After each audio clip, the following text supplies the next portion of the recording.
El siguiente programa es clasificación C para mayores de 15 años. Dirección de Espectáculos Públicos, Radio y Televisión. Ministerio de Gobernación.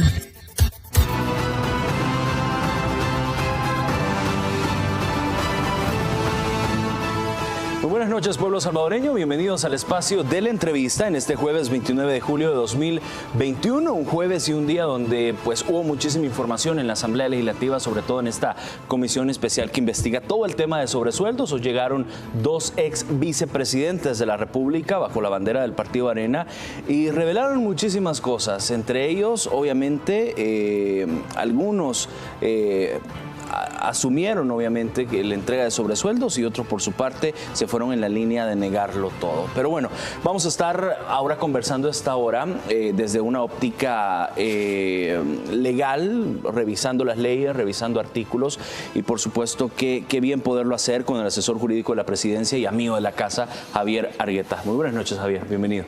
Buenas noches, Armando, buenas noches a todo el pueblo salvadoreño.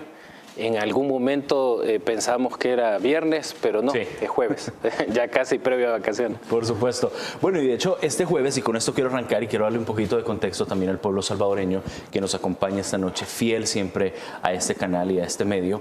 Este jueves, la comisión especial que investiga la entrega de sobresueldos de administraciones anteriores recibió al ex vicepresidente del gobierno de Francisco Flores, estamos hablando de Carlos Quintanilla Schmid, quien admitió recibir sobresueldos como un pago complementario por estar al frente de Proesa y trabajar con las comunidades de salvadoreños en el exterior. Vea la nota.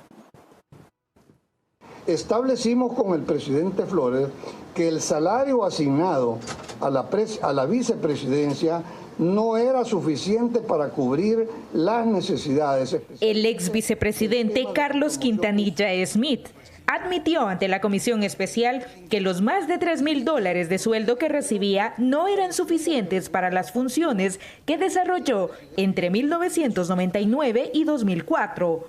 Ante esta situación, pactó una compensación de más de $5,000 adicionales a su salario con el expresidente de Arena, Francisco Flores. Y definimos en aquel momento en colones el equivalente de 5,226.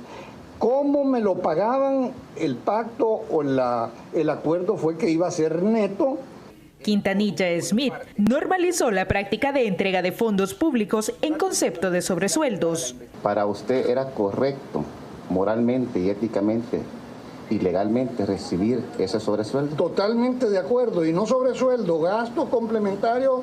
En la comparecencia no supo explicar a los diputados de dónde provenían los recursos y agregó que no quedaban comprobantes de los desembolsos. Entonces no firmaba usted ninguna boleta de pago ni ningún documento por estos $5,000 de sobresueldo. Ninguna boleta, solamente quedaba el comprobante del depósito bancario. El ex vicepresidente además admitió ante la comisión especial que recibió $248,000 para remodelaciones a la residencia que se le asignó durante su mandato. Yo le hablaba al secretario privado, le mandaba la nota con ese gasto de planilla.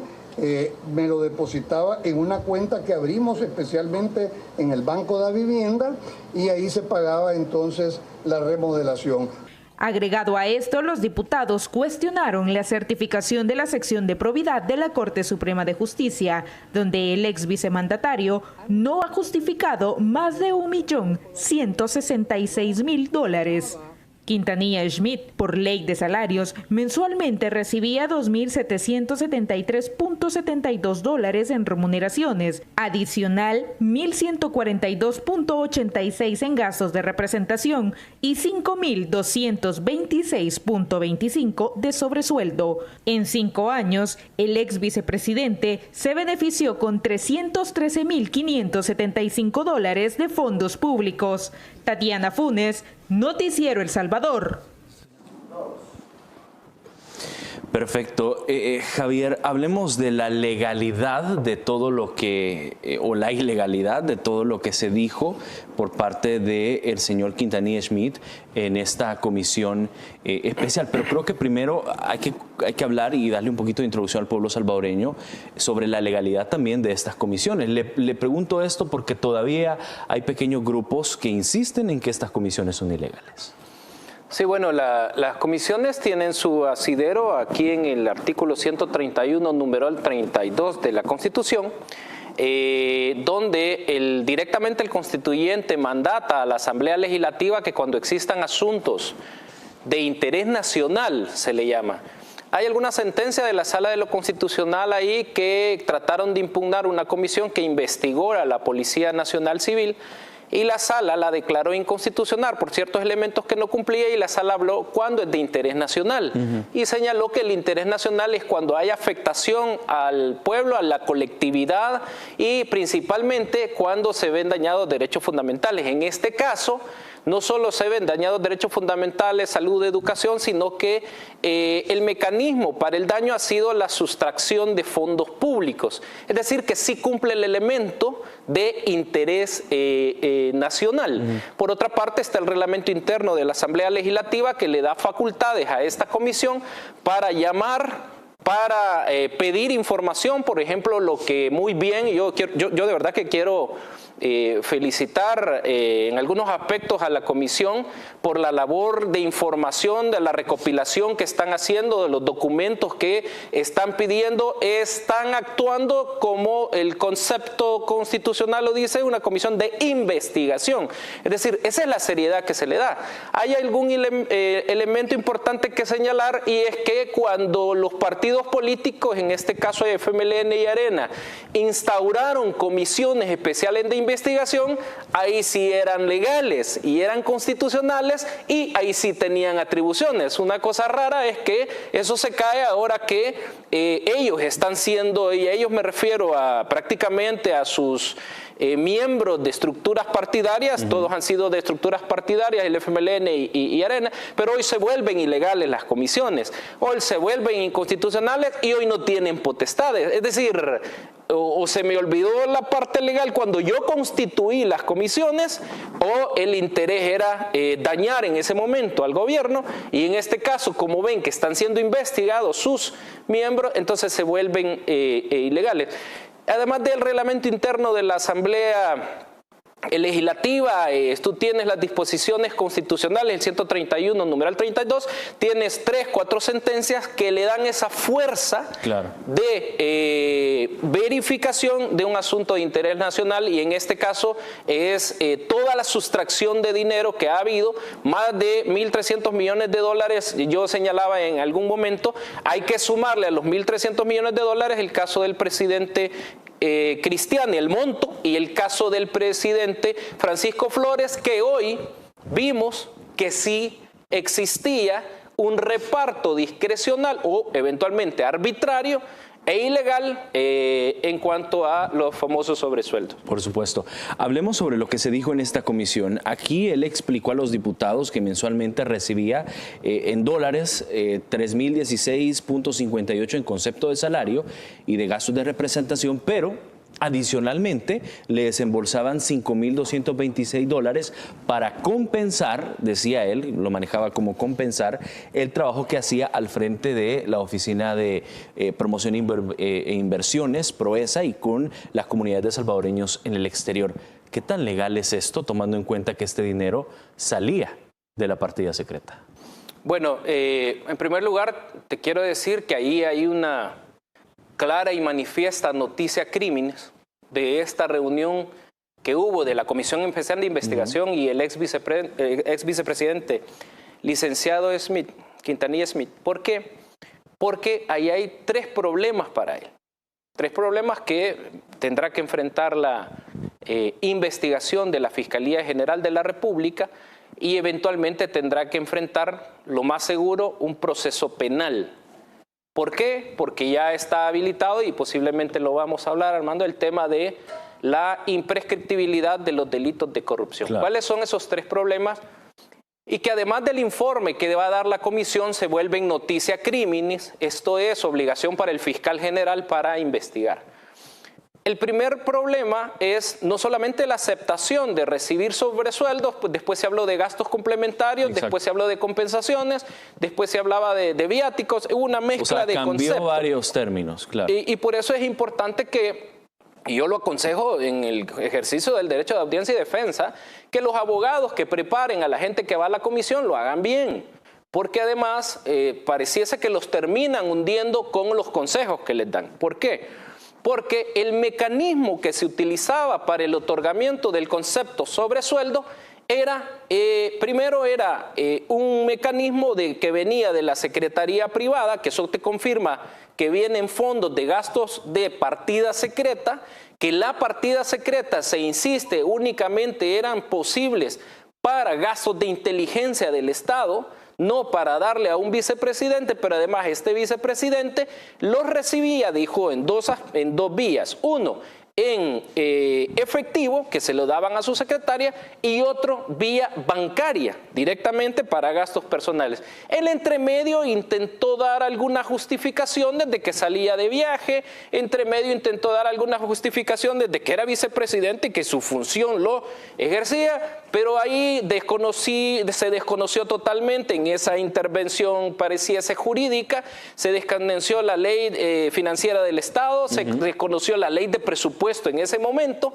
se desconoció el mismo tema de reglamentación interna del Ejecutivo y por tanto es automático que era ilegal y por tanto es automático que hay un posible ilícito, en el primer caso de los sobresueldos. Sí. Pero hay otro problema que fue interesante porque habían $248,000 que se dieron para el mantenimiento, para la residencia presidencial. ¿Que eso es el problema? No, ojo, $248,000 en el 2001, 2002. Estamos hablando hace casi 21 años, $248,000 hoy en día es una casa bastante cara y bastante bonita.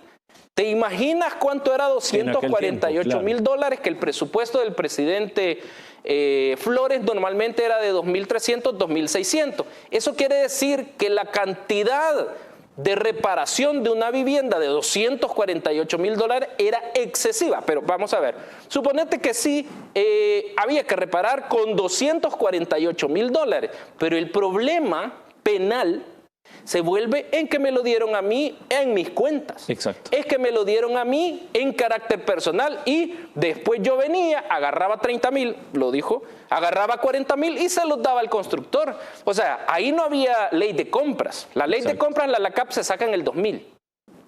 Ahí no había libre gestión, ahí no había un tema de que hay que hacer 3 cotizaciones por los ladrillos. De cuentas tampoco. Ojo, quitar el tema de compras que te estoy diciendo, un procedimiento, ahí no hubo que el proveedor tiene que llegar a casa presidencial a traer su cheque, a el traer el queda, el procedimiento legal. No, me lo dieron a mí, lo recibí, $238,000.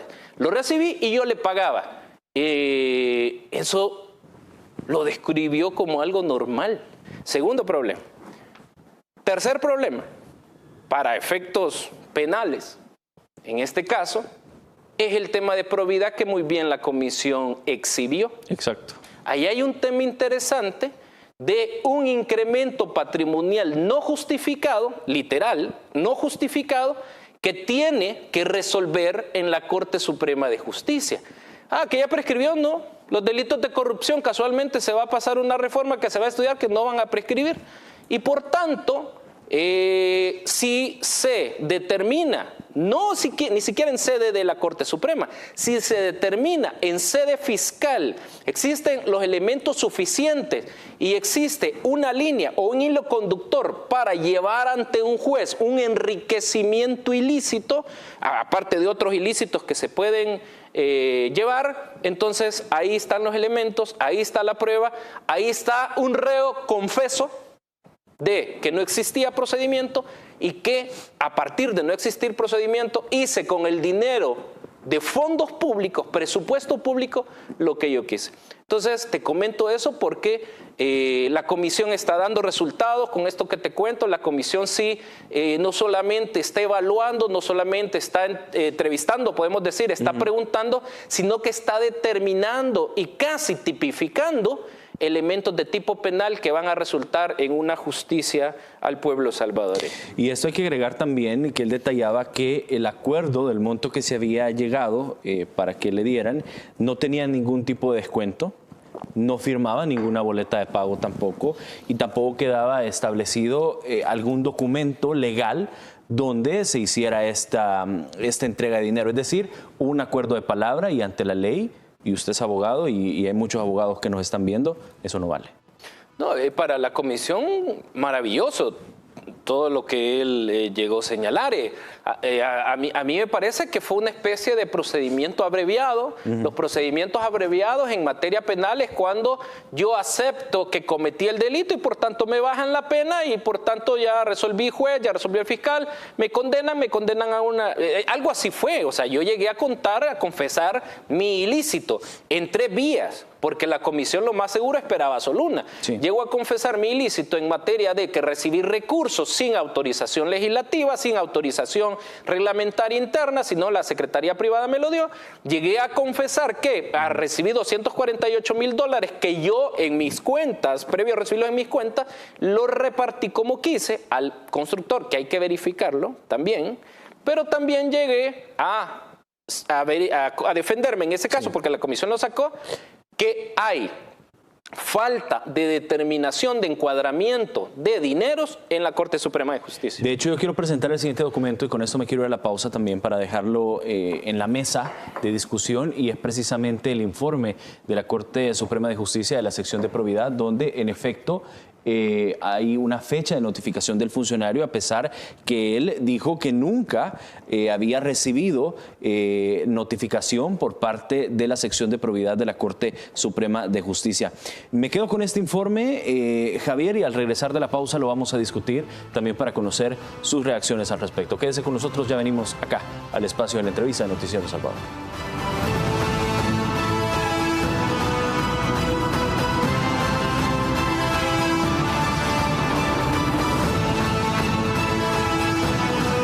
Es mi turno de vacunarme. Y si todavía no lo has hecho, vacúnate tú también. Por tu salud, por tu familia, por tus amigos y por quienes no pudieron hacerlo. Vacunarse es fácil, rápido y gratis. La vacuna sirve para reducir los síntomas si te contagias de COVID-19. Es importante seguir todas las medidas, aún después de recibir las 2 dosis. Hay 162 centros de vacunación en todo el país. Un megacentro en el Hospital de El Salvador, 7 centros de vacunación móvil y 3 autocentros. La Libertad, Santa Ana y San Miguel. Hay 4 formas de agendar tu cita. En el sitio vacunacioncovid19.gov.sb con tu DUI para cualquier centro, enviando un mensaje de texto al 6055-5555 con tu DUI para cualquier centro, llamando al 132 para programar tu cita en los autocentros y con los promotores de salud para la vacunación a domicilio de todas las personas con dificultad de movilidad. No hay una vacuna mejor que otra, la mejor es la que te pones. Y si todavía no te has vacunado, agenda tu cita y asiste. Salvar tu vida y la de tus seres queridos con la vacuna toma tan solo unos minutos.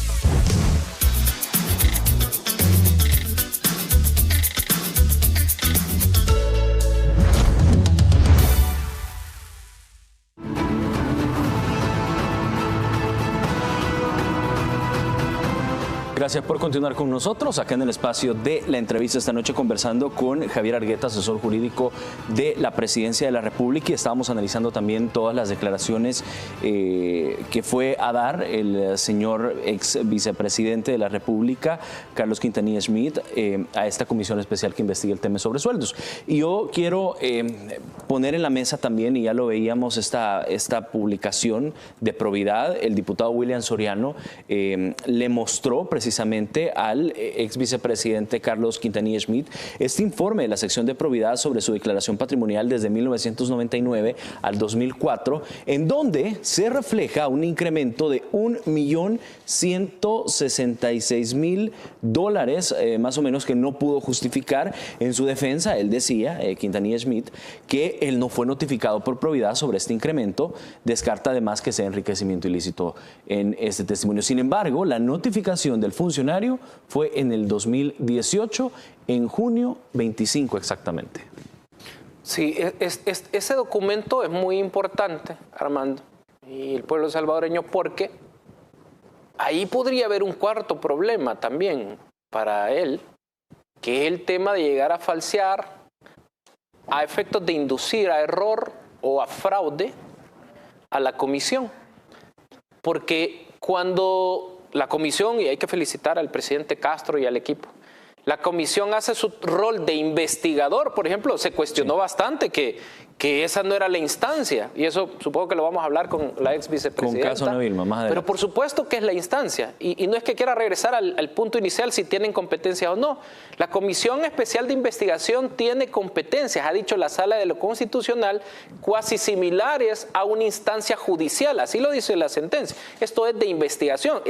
Acuérdate que tiene la investidura del pueblo para investigar, valga redundancia, el tema de interés nacional. Entonces, cuando el diputado le dice, William, que ahí estaba ese incremento patrimonial no justificado, él le señala, y me parece una falta de respeto, de forma burlesca, que él no sabía, que él ya había arreglado, y esta notificación lo que demuestra es que él sí sabía las observaciones, que las observaciones son que no ha logrado encuadrar el dinero que le merece un incremento patrimonial no justificado con los gastos e ingresos que ha tenido. Claro, eso puede encuadrar con lo que muy bien él dijo de los sobresueldos, eso puede encuadrar posiblemente hasta con ciertos dineros que posiblemente no dijo hoy en la comisión, pero $1 millón, más de $1 millón, sí la Fiscalía General de la República tiene, a través de la figura del enriquecimiento ilícito, dar con la verdad. Que esa es una obligación, una exigencia constitucional, dado en la sentencia de amparo 558-2010, donde el Estado está obligado a coordinarse para eliminar la impunidad. Y por eso es que se presenta por parte del ministro de Seguridad el tema de la irretroactividad. Entonces, tú tienes que investigar, me refiero a la Fiscalía, tú tienes que investigar el tema del procedimiento de otorgamiento de esos dineros, llamados sobresueldos, tienes que investigar hoy esos $248.000, pero además de eso, Armando, hay un elemento importante de investigar, además de esos más de $500.000, esos $600.000 más que no se pudieron justificar. Entonces, el trabajo de la comisión, perfecto, pero también colaboró bastante el ex vicepresidente para que salga un informe bien revestido de posibles ilícitos penales. A ver, entonces solo para recapitular, en el caso de Quintanilla Schmid, ¿de cuántos delitos, según su óptica, pueden haber existido? Yo no puedo hacer la calificación inicialmente, pero te puedo decir, lo más seguro es que tiene que calificarse por parte de la Fiscalía posible enriquecimiento ilícito. De entrada tiene que calificarse enriquecimiento ilícito. Ahí podría haber también, de forma presurosa, habría que decirlo, una posible malversación de fondos. Estoy hablando de lo de la casa. Claro. Porque además hoy hay que investigar a la empresa constructora y hay que llamar a la empresa constructora por parte de la Fiscalía, posiblemente no la comisión, y decirle, a ver, ¿quién es la empresa constructora? Cuénteme los $248.000. $248.934 exactos. Oye, todavía me faltaron $900. Pero, 934. es decir, regresémonos, perdón que te insista, regresémonos al 2000, ¿cuánto era en ese monto en ese momento? Claro. Entonces, la empresa tiene que ser investigada. Por eso te decía que esto es noticia crímenes y la empresa tiene que señalar si verdaderamente le dieron ese dinero o las empresas. O de repente la empresa va a decir, no, mire, a mí solo me dieron 60,000, por decirte algo, va a decir claro. $60,000 y ahí se puede constituir el tema de malversación de fondos. Es decir, la calificación de delitos la tiene que hacer, creería yo, desde ya la Fiscalía para empezar a investigar estos 3 posibles elementos o 3 actos que se dieron ahora y que, insisto, hay que felicitar a la comisión. Por supuesto. A esta comisión especial también compareció la ex vicepresidenta de la República, Ana Vilma Escobar, a pesar de ser señalada y contar con documentación que prueba que recibió remuneración adicional a su sueldo. Negó rotundamente haberla recibido. Quiero que vean la nota y cómo estuvo la llegada de esta exfuncionaria. ¿Juráis por Dios decir la verdad en lo que fuerais preguntado? Bajo juramento, la ex vicepresidenta de la República, Ana Vilma de Escobar, negó haber recibido sobresueldo durante la administración de Elías Antonio Saca, a pesar de que figura en la lista de los destinatarios de estos fondos.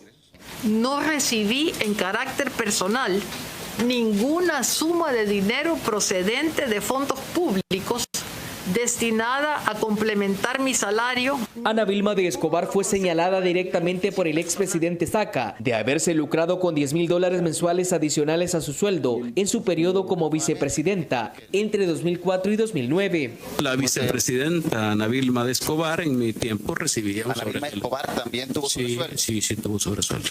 ¿Se acuerda usted la cantidad del sobresueldo? $10,000 mensuales. Durante los 5 años. Sí, señor. Como prueba también existe un recibo de uno de los cobros que, a pesar de no contener su firma, la ex vicemandataria no afirmó que fuera falso. La documentación prestada por él, que también está en un proceso judicial, ¿puede usted decir categóricamente que es falsa entonces? No, le consulto. ¿Puede usted decir categóricamente que es falsa? Curiosamente, aunque sostuvo no haber cobrado sobresueldo, no fue capaz de dar su opinión sobre la legalidad de estos fondos que provenían de la extinta partida secreta de Casa Presidencial. ¿Qué opina de los sobresueldos? Puesto que no los recibí, no estoy aquí para determinar la licitud o la ilicitud de los mismos. Considero que no es apropiado que yo responda a la pregunta. ¿Cree que son lícitos los sobresueldos? No estoy aquí para opinar sobre eso. La comisión especial también le cuestionó sobre su incremento patrimonial no justificado, que supera el $1.000.000, detectado por la sección de probidad de la Corte Suprema de Justicia. ¿De dónde provienen esos $1.39 millones? ¿Es de sobresueldos o de dónde? Si usted tiene alguna acusación que hacerme, hágala en la instancia correspondiente. Pero en el momento no tengo acusación, solo la pregunta. Esta instancia legislativa está citando a exfuncionarios de gobiernos anteriores con el fin de indagar el millonario defalco al Estado mediante los sobresueldos y luego remitir los hallazgos a la Fiscalía General de la República para que profundice en la investigación y judicialice los casos. Edgar Jurado, Noticiero El Salvador. Gracias, Edgar. Al parecer, Javier, es la misma línea. Todo es legal para ellos. Sí, en este caso hay un elemento que añadir, digamos, habría que felicitar en materia de estrategia, que va a tener sus consecuencias sin duda alguna, a los abogados que la asesoraron. No diga que no, manténgase que no, y le preguntan tal, diga que no, y verdad, ahí se mantuvo. Esa fue la estrategia, digamos, claro. Va a tener sus consecuencias, sí. Vamos a ver, hay un contrapeso probatorio de la persona encargada de manejar, no es cualquiera, la persona encargada de manejar la partida secreta, llamémosle partida secreta o los gastos imprevistos. Sí. Ahí decía, y por eso es que se están confundiendo. Yo decía, miren, mejor señalen elementos de existencia o elementos reales para que no se compliquen. Es bien difícil decir esto, pero hay que aconsejar eso a los funcionarios. ¿Por qué lo estoy diciendo? Porque tiene el contrapeso, no de cualquier persona, sino del secretario privado de la presidencia, que además fue procesado por manejar esos fondos de manera ilegal, que señala que sí le daban. El presidente de la República, el que estaba investido en ese momento, que además fue procesado y condenado, que señala que sí le daban. Entonces, la estrategia legal o política, no lo sé, si quieres verlo así, fue buena, pero va a tener sus consecuencias. Aquí no es un tema de quién tiene credibilidad o no. Sí, la vicepresidenta o el presidente que fue condenado, como ella lo decía. No, aquí es un tema probatorio, que al llegar al punto de verificación y determinación de que sí le dieron, se añade el tema de falsedad o algún tipo penal que la Fiscalía General de la República quiera determinar. Pero diga, aparte de la estrategia del diga que no y posiblemente los abogados estén diciendo funcionó, sí la comisión encontró elementos que van a determinar un posible enriquecimiento ilícito. ¿Por qué? Porque cuando se empieza a hablar de probidad, claro, se empieza a decir, yo tengo la resolución de la Corte Suprema de Justicia. Sí, pero hay un problema. La dirección encargada de la Corte Suprema de Justicia determinó la falta de justificación de una cantidad exorbitante, que no sé si la tiene, de más de $1 millón. No recuerdo cuánto era. Entonces, el hilo conductor o la línea investigativa que supongo la comisión le va a presentar a la Fiscalía General de la República va a ir por esa vía. Ahora bien, a mí me llama la atención, y antes de hablar de probidad como tal, me llama la atención el hecho de cuando la contrarrestaron o la confrontaron con las declaraciones. Es decir, ella en toda la comisión como tal insistía en que no recibió sobresueldos y no sabía qué significaba eso. Pero a pesar que el expresidente Elías Antonio Saca, durante su declaración, que también compareció a esta comisión, afirmó que se le asignaban $10,000 mensuales. Sí, vamos a ver, si el expresidente Saca, si el secretario privado lo señalan, por eso te insisto, la Fiscalía no puede dejar de lado esas declaraciones. Porque no son unas declaraciones de Armando, no son unas declaraciones de Javier, que señalan que allá alguien me dijo que ella recibía $10,000. No, la persona que tuvo investidura y que manejó los fondos y que fue condenada, lo ha dicho. Yo quiero, Javier, si me permite, y por supuesto al pueblo salvadoreño, que recordemos ese audio, lo que decía el expresidente Elías Antonio Saca.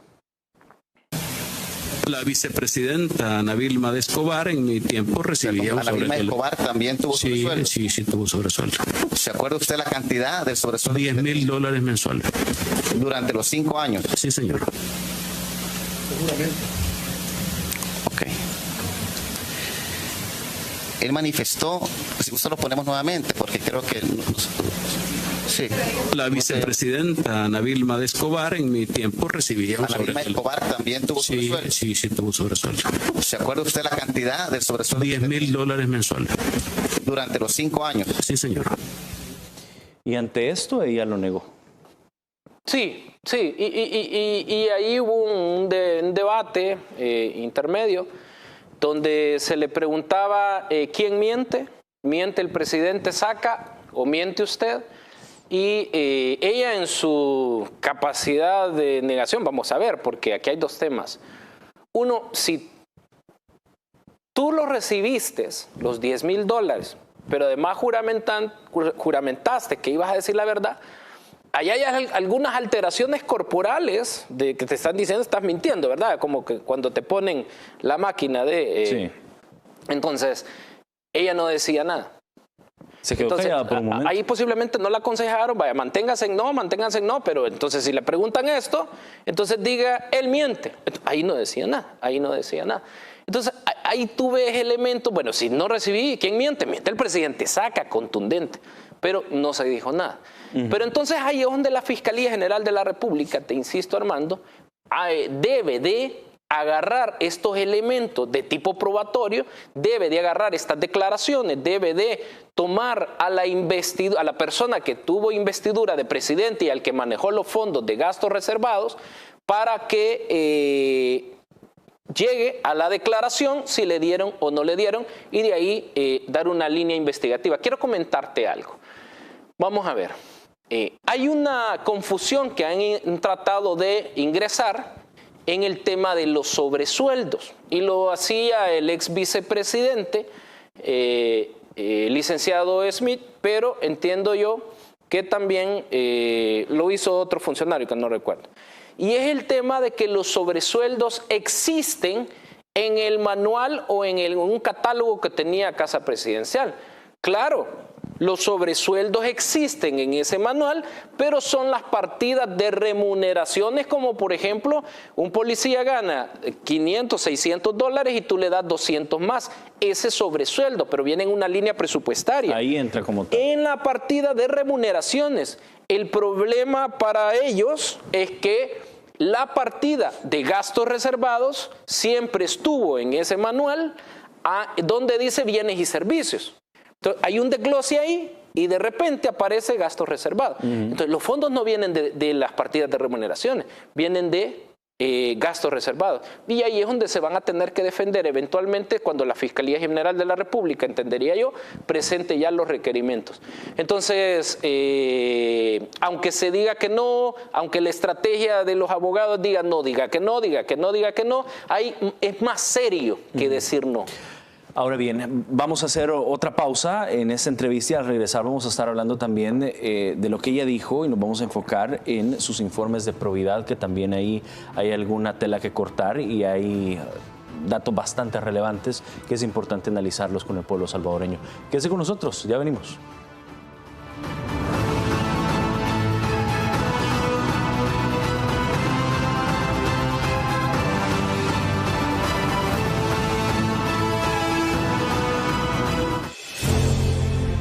En la entrevista de mañana, Marisol Dorat recibe a Raúl Castillo, diputado de la Asamblea Legislativa por Nuevas Ideas, y a David Martínez, ministro de Agricultura y Ganadería.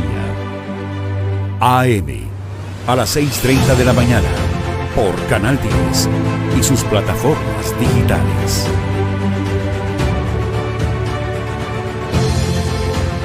Hacelo por vos. Hacelo por mí. Hacelo por todos. Tapa ese recipiente donde almacenas agua.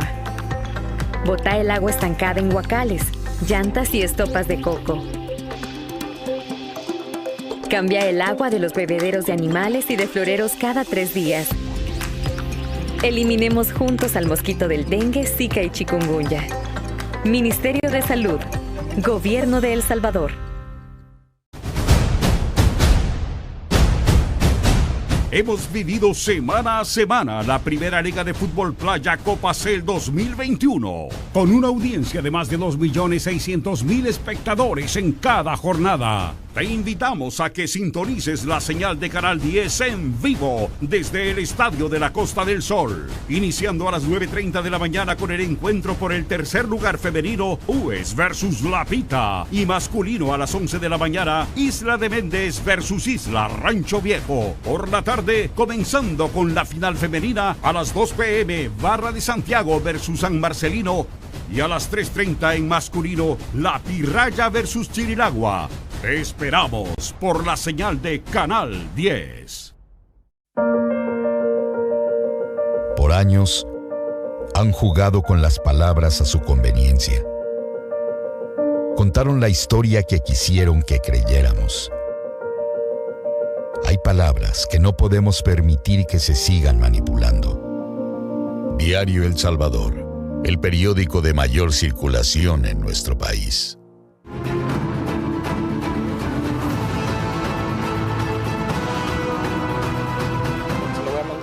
Gracias por continuar con nosotros. Un fuerte abrazo para la diáspora que siempre está a la expectativa y pendiente de esta entrevista.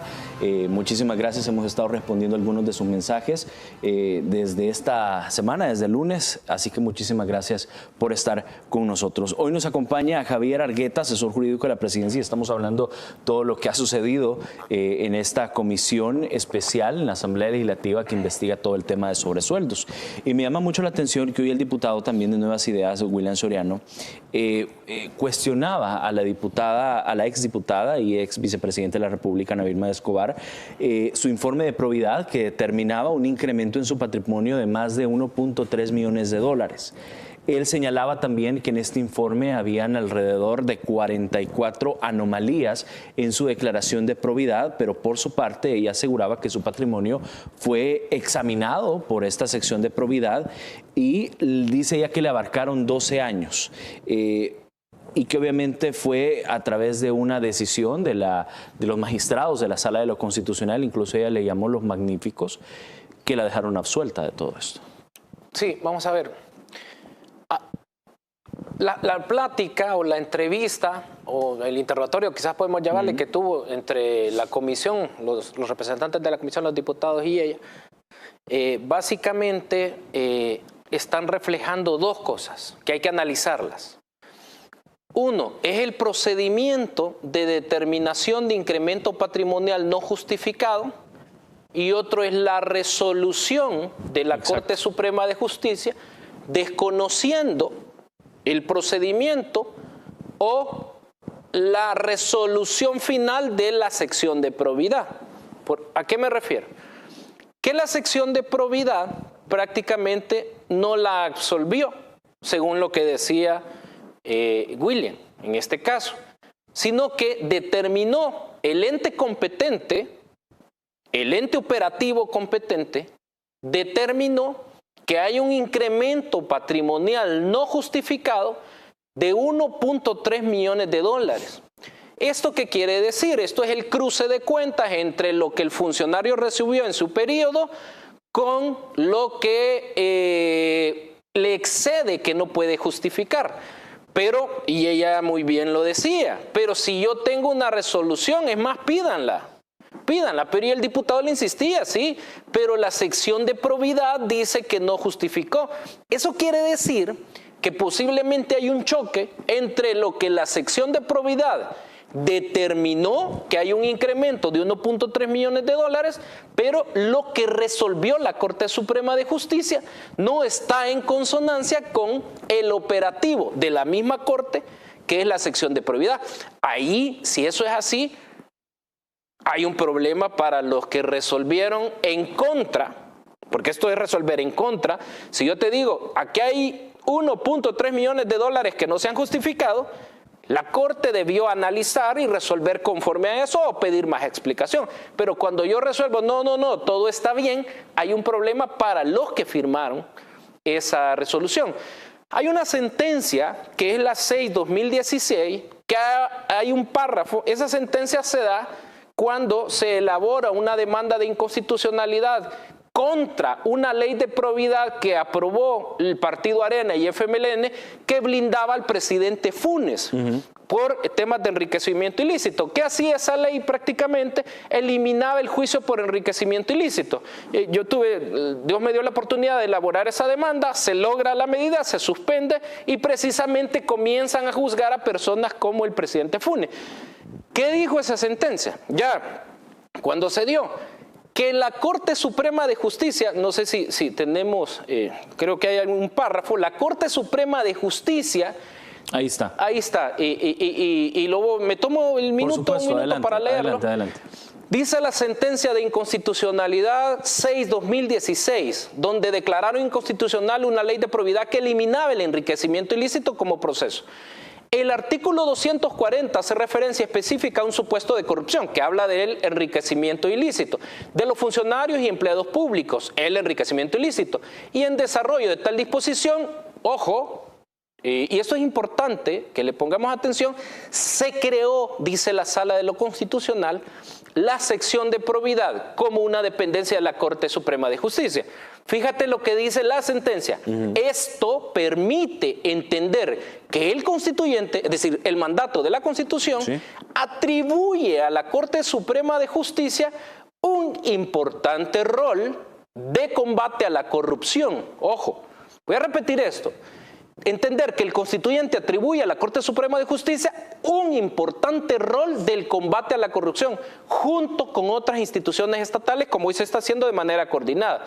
Entonces dice, en el combate a la corrupción existe claramente un interés público, que es lo que está haciendo la Comisión, por lo que es necesario el involucramiento de toda la institucionalidad del Estado de manera coordinada bajo escrutinio de la opinión pública y de la ciudadanía. Aquí desvanece, claro, Armando, aquí desvanece un tema donde se dice, mire, el ente competente es la Corte Suprema de Justicia, porque prácticamente la ex vicepresidenta le decía a la comisión, usted no se meta en las competencias que no tiene. No es cierto.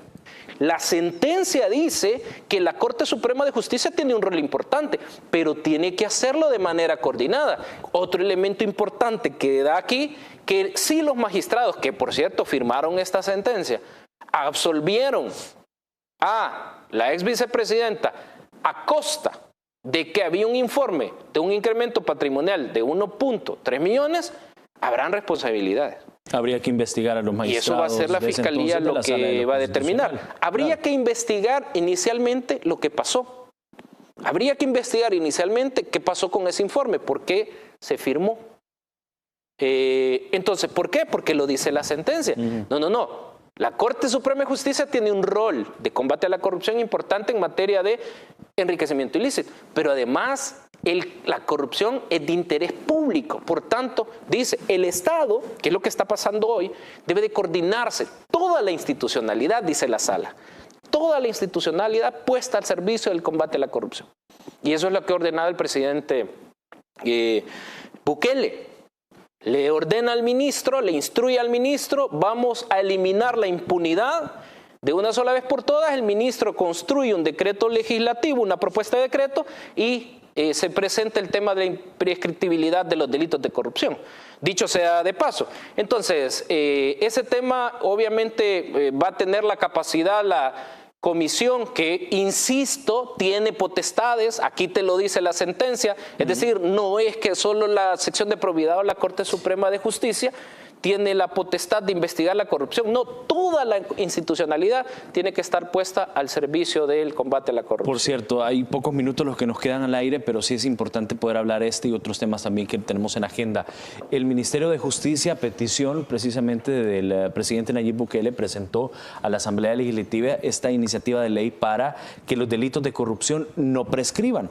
Y a esto voy. Obviamente fue el artículo 32 que quedaría de la siguiente forma. Ahí se agrega libros, títulos, capítulos y código penal referente a los siguientes delitos: peculado, negociaciones ilícitas, cohecho de diferentes tipos, tráfico de influencia, malversación y enriquecimiento ilícito. Obviamente, y hay que decirlo, ningún gobierno en historia reciente de nuestro país ha solicitado este tipo de, o ha impulsado este tipo de iniciativas que los delitos de corrupción no prescriban. Es decir, esto es algo histórico, Javier.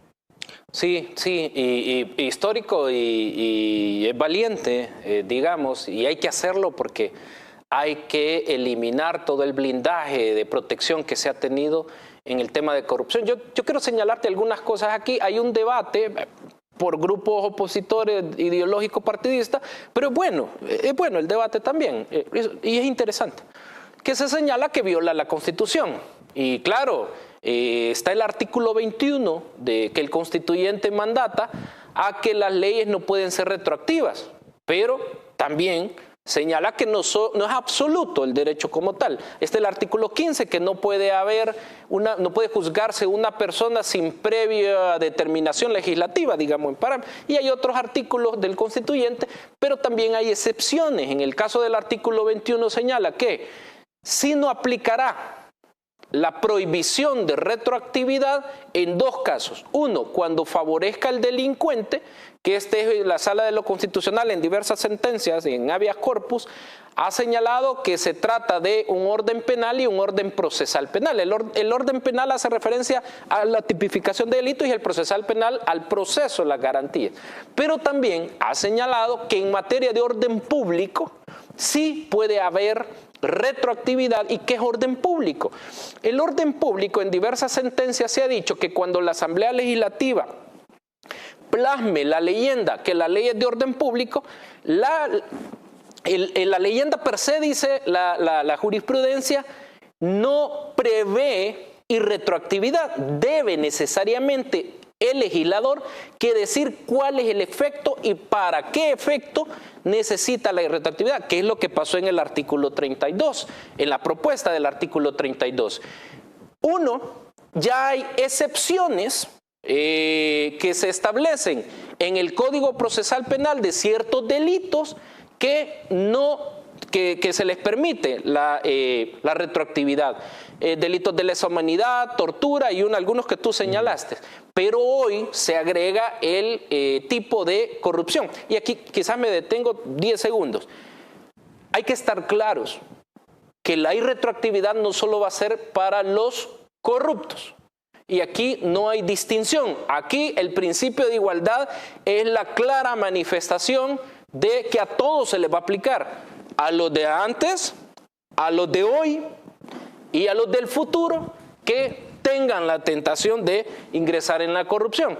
Pero también, Armando, se les va a aplicar a los corruptores. Entonces, habla del capítulo 2 y el capítulo 3, y el capítulo 3 habla de los particulares, como por ejemplo, si yo llamé a una empresa, un símil, de construcción, donde le decía, mira, va a costar 248,000 y te doy el dinero y te doy la construcción a ti, y lo recibió, también le puede aplicar, por decir algo. Entonces, el orden público, a partir del permiso que da la Constitución, es que el ministro de Seguridad presente esa propuesta que ya se está estudiando en la Comisión de Asuntos y Puntos Constitucionales, pero hay dos variables más. ¿Cuál es la variable? Hay una sentencia que es la 558, hay como 4 sentencias, pero solo te señalo una, que es la 558 de Amparo 2010. Esa sentencia señala que el Estado está en la obligación, no puede dejar de hacerlo, que debe de encontrar toda la verdad de los hechos que pueden generar impunidad. Y entonces dice la sentencia que debe de utilizar todos los mecanismos previstos para llegar a los hechos. Entonces, el derecho a la verdad, Armando, es un derecho como el derecho al agua, como el derecho al acceso a la información, que son los famosos derechos emergentes, que no están en la Constitución, pero a través de la jurisprudencia son derechos fundamentales. Y eso obliga al Estado salvadoreño, eso determina la decisión del presidente para que le instruya al ministro. No puede haber impunidad por mandato del constituyente y se presente esta reforma. Pero hay otra sentencia, la sentencia 6/2016 que te señalé, también dice que el combate a la corrupción debe de ser permanente y no puede haber impunidad.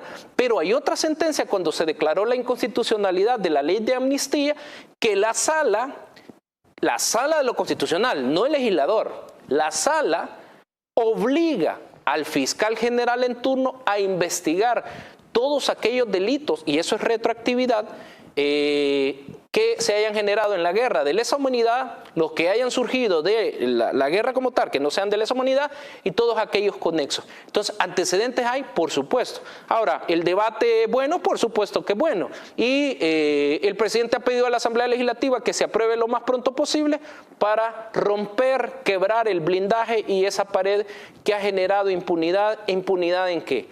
Más de 1.300 millones de dólares que... ¿Tú te recuerdas cuando iniciamos el tema de los hospitales, el tema de la construcción y toda la remodelación de infraestructura? Claro. Habían casi 100 camas, de las cuales servían 30 camas. Aquí ha muerto mucha gente por la omisión o el accionar de corrupción de los gobiernos anteriores. Y eso posiblemente nunca lo vamos a saber. Posiblemente nunca vamos a saber cuándo la señora llevó a su hijo al hospital público y lo dejaron tirado porque no había una cama UCI. Hoy tenemos 1.000 camas UCI. O no habían medicamentos, por ejemplo. Y entonces así podemos, por ejemplo, el tema de seguridad pública, claro. Por ejemplo, el tema de vivienda, por ejemplo, el tema de educación.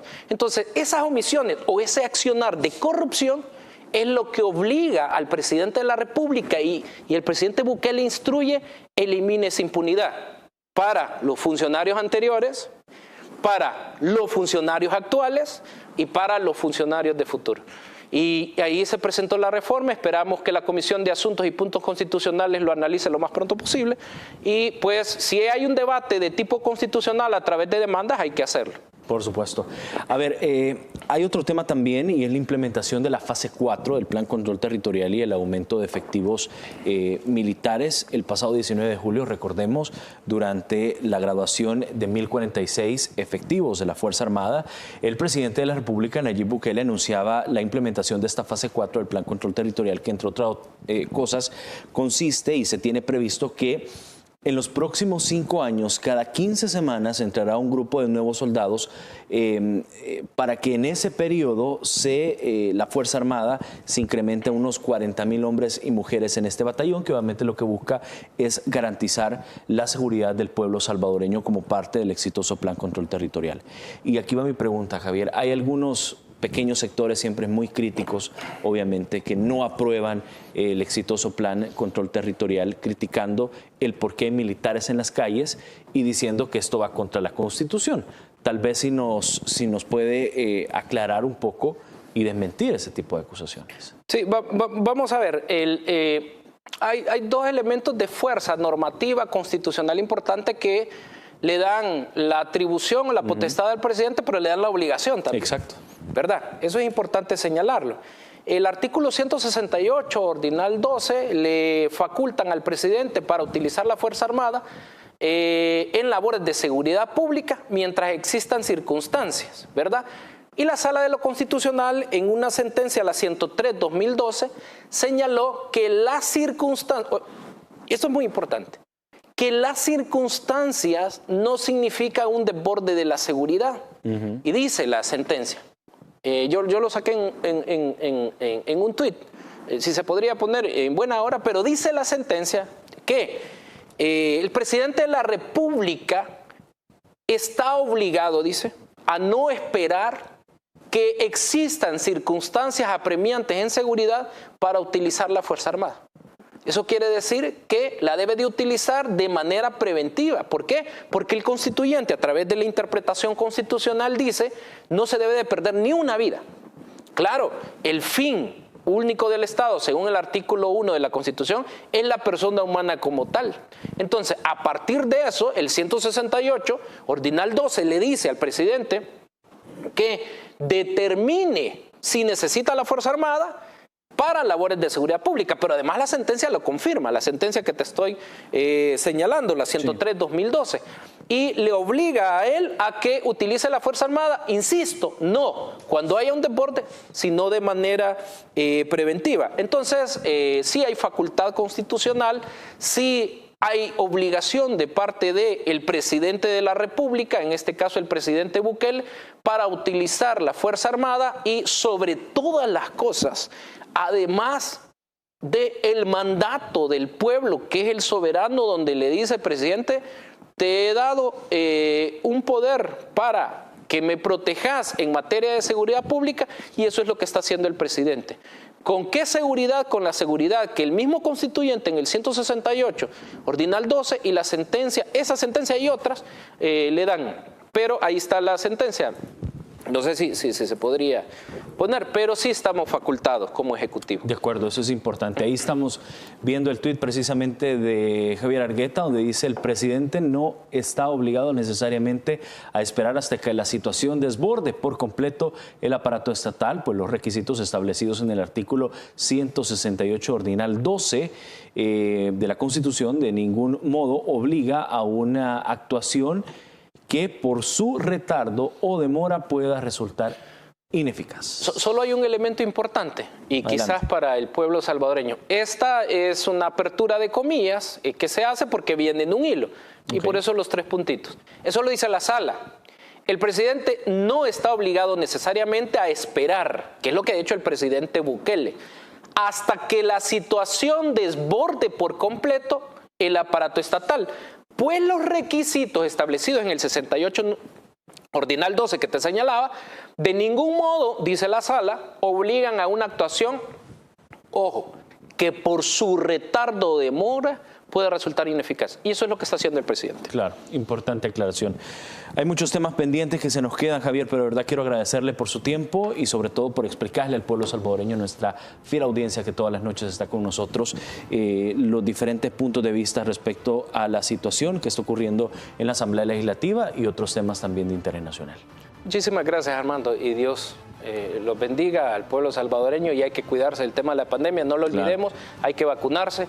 Y por cierto, ya están habilitados de los 12 años, pues hoy llevo a mi hija, mañana o pasado cuando le toque. Listo, bueno, Buenas de acuerdo, noches. eso es muy bueno, llevar a los hijos a la vacunación es importante, y ahora el presidente de la República habilitó para los salvadoreños mayores de 12 años para que puedan sacar su cita. Es sumamente rápido a través de la página en internet, y ahí lo quiero contarles, obviamente, antes de despedir, lo que decía el presidente. Otra buena noticia para nuestro país: ya se habilitaron las citas para la vacunación contra el COVID-19 para todos los mayores de 12 años.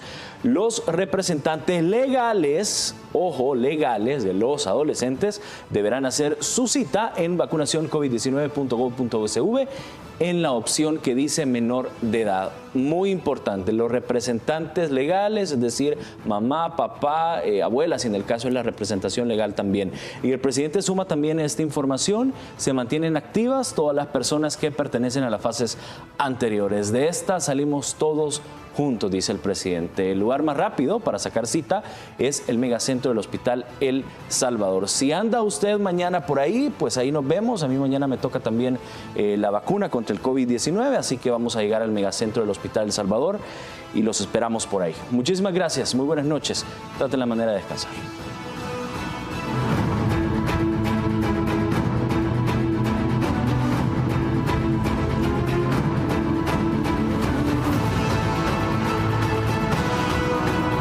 Es mi turno de vacunarme. Y si todavía no lo has hecho, vacúnate tú también. Por tu salud, por tu familia, por tus amigos y por quienes no pudieron hacerlo. Vacunarse fácil, rápido y gratis. La vacuna sirve para reducir los síntomas si te contagias de COVID-19. Es importante seguir todas las medidas, aún después de recibir las 2 dosis. Hay 162 centros de vacunación en todo el país. Un megacentro en el Hospital El Salvador, 7 centros de vacunación móvil y 3 autocentros: La Libertad, Santa Ana y San Miguel. Hay 4 formas de agendar tu cita en el sitio vacunacioncovid19.gov.sb con tu DUI para cualquier centro, enviando un mensaje de texto al 6055 5555.